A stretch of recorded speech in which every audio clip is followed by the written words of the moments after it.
Bonjour tout le monde et bienvenue pour cette première vidéo plante de l'année 2023 et aujourd'hui nous allons parler du noisetier. Et pour parler du noisetier, j'ai un invité de marque, Alf, donc vous avez pu le voir dans l'onglet communauté si vous êtes allé voir précédemment. Sinon n'hésitez pas à me suivre, à vous abonner et à partager mes vidéos. Il y a beaucoup de choses à voir, que ce soit des lectures, des plantes et puis plein de bonnes choses qui vont dans le thème de l'autonomie. Donc aujourd'hui on parlait du noisetier comme je vous ai dit. Donc le noisetier c'est un arbrisseau qui est multigôle, c'est-à-dire qu'il a plusieurs troncs qui partent de sa base. Alors, on peut le reconnaître contrairement à d'autres arbres qui portent des chatons, voilà, qui vont nous intéresser dans cette vidéo.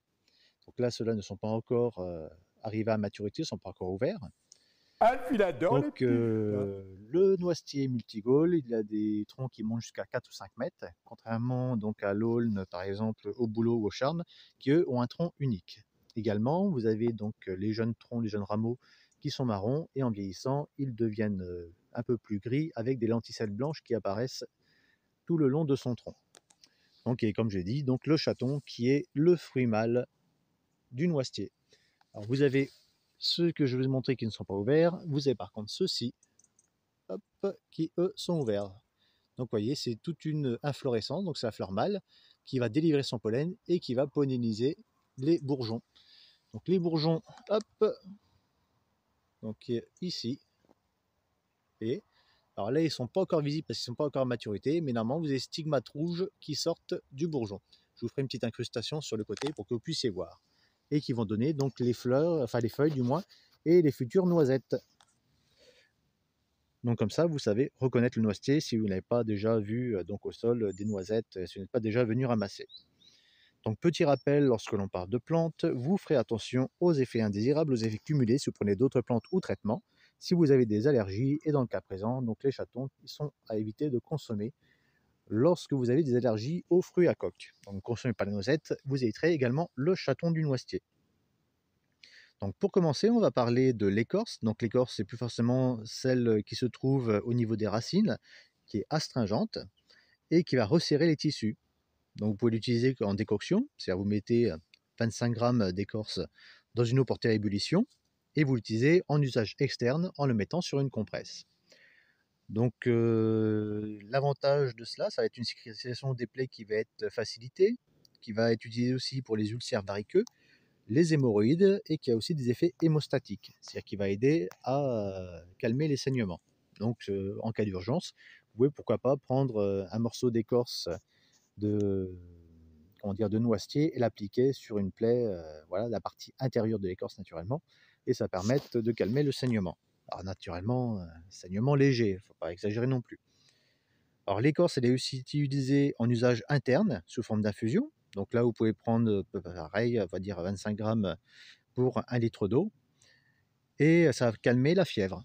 Donc pour cet usage-là, donc pour la fièvre, je vais préférer personnellement la Reine des Prés, dont je vous mettrai le lien au-dessus et dans la description. Donc vous voyez apparaître juste à l'instant.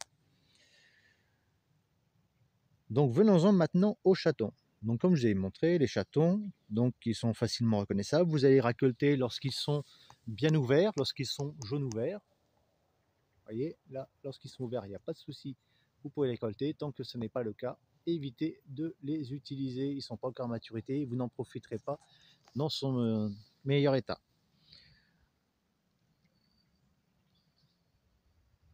Donc le chaton est plein de protéines, il est sudorifique, c'est-à-dire qu'il active la sudation, et il peut être utilisé en cas de grippe, de pneumonie, de diarrhée. Il est utilisé aussi comme coupe-faim et aussi comme tonique veineux. Il a des effets sur les glandes endocrines qui régulent la circulation sanguine. Donc mettez 1-2 dizaines de chatons par demi-litre, ça suffit. Mais vous pouvez aussi utiliser l'écorce pour ce même usage, mais le chaton va être un peu moins amer, il va y avoir un peu moins d'amertume sur le chaton. Le chaton d'ailleurs est un peu plus neutre. Et donc maintenant, on va ramasser quelques chatons avant de passer en cuisine. Hein, qu'est-ce que t'en penses, Alf? Voilà, donc on se retrouve maintenant côté cuisine. Alors vous avez certainement entendu parler des chatons de noisetier au chocolat, un peu comme les orangettes, donc qui est l'utilisation la plus courante. N'hésitez pas à vous faire un peu plus plaisir en les trempant par exemple dans du jus, que ce soit citron, orange, ou comme moi je le fais, vous pouvez le voir, de la confiture de Cinorodo. Donc la confiture de Cinorodo, je vous mets la vidéo dans le lien juste au-dessus si vous voulez aller voir comment je l'ai préparé. Donc par exemple, avant de mettre le chocolat fondu.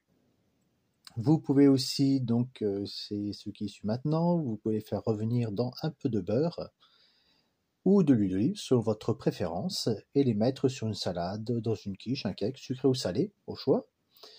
Le château revenu avec du beurre se marie aussi assez bien avec du fromage. Alors, il y en a qui parlent de maroilles, mais je pense qu'on peut le mettre avec n'importe quel fromage.